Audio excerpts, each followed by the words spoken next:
RS Fahim Chowdhury দেশের মাটিতে এসেই বিপদে পড়ে গেল মনে হয়। কে এই ফাহিম চৌধুরী? আমরা কিন্তু জানি উনি একজন কনটেন্ট ক্রিয়েটর, একজন সেলিব্রিটি, একজন পারসন। আজকে তাকে নিয়ে কিছু লাইন বলব। কয়েকটা কথা অবশ্যই আপনারা মনোযোগ সহকারে শুনবেন। কে এই ফাহিম চৌধুরী? উনি কিন্তু একজন ভালো কনটেন্ট ক্রিয়েটর। আমরা জুলাই আন্দোলন না হলে আমরা জানতাম না যে এই ফাহিম চৌধুরীর যে আসলেই উনি কতটা আসলেই মানুষ জুলাই হত্যার মধ্যে কিভাবে হেলমেট মাথায় পরে সে সাধারণ মানুষকে গুলি পর্যন্ত করেছে। আসলেই তার সাথে কে শেল্টার দিয়েছে আর তার সাথে কে আছে এই ফাহিম চৌধুরী। উনি কিন্তু গতকালকে যখন উনি বাংলাদেশে যখন আসেন তাকে গ্রেপ্তার করার জন্য আনলিমিটেড দেওয়া হয়েছে। আর যখন ইউনূস সরকার থাকাকালীন সে কিন্তু দেশ থেকে পালিয়ে দুবাই কিন্তু বসবাস করেছেন। এই ফাহিম চৌধুরী। এই ফাহিম চৌধুরী হলেন একজন কনটেন্ট ক্রিয়েটর। আমরা কিন্তু সোশ্যাল মিডিয়াতে দেখেছি বাইক প্রায় ১০ টা ২০ টা বাইক নিয়ে প্রায় কার নিয়ে সে কিন্তু রাস্তায় ব্লক করতেন। আমরা কিন্তু এই ফাহিম চৌধুরীকে আমরা চিনি। আর কিন্তু তার ভেতরের সে কতটা আসলেই জঘন্য সেটা কিন্তু আমরা জানি না। সে বড়, বড় যখন নেতাদের সাথে তার সম্পর্ক ছিল, যখন এই জুলাই আন্দোলন হয়, উনি হেলমেট পরে নিজে হেলমেট পরে সাধারণ মানুষের উপরে গুলি পর্যন্ত চালিয়েছেন। আমরা আসলে অবাক হয়ে যাই যে এই জুলাই আন্দোলন না হলে আমরা জানতামই না যে এই মানুষগুলা কতটা হিংস্র।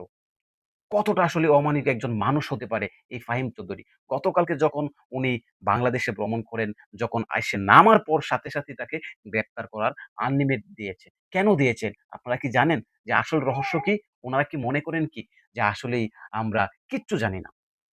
আসলেই উনি একজন সাধারণ মানুষ যখন গণ আন্দোলন হন, যখন জুলাই আন্দোলন হন, তখন ঠিক ওই মুহূর্তে নিজে হেলমেট পরে সাধারণ মানুষের উপরে গুলি পর্যন্ত চালিয়েছেন। উনি কার শেল্টারে? আওয়ামী লীগ সরকারের আমলে। আপনারা কিন্তু দেখেছেন। তো এই বিষয়টা আসলে আমরা কিন্তু জানতাম না। এই জুলাই আন্দোলন যদি না হতো, তাহলে আমরা বুঝতামই না। যেমন তহিদ আফ্রিদির বিষয়ে আমরা অনেকেই জানতাম না। আমরা কিন্তু এখন জানি যে একজন বড় মাপের একজন কনটেন্ট ক্রিয়েটর, একজন সেলিব্রিটি পারসন হয়ে কিভাবে তাদের আসলে ভিতরের মনুষ্যত্ব আমরা জানি না। এই ফাহিম চৌধুরী তার বিষয়ে এখন আমরা সবকিছু কিন্তু জানতে পেরেছি। যে লুকানো কিছু তথ্য সবকিছু কিন্তু জানতে পেরেছি। তার সাথে শেল্টার দেওয়ার জন্য আর সে বিদেশের মাটিতে আসছে।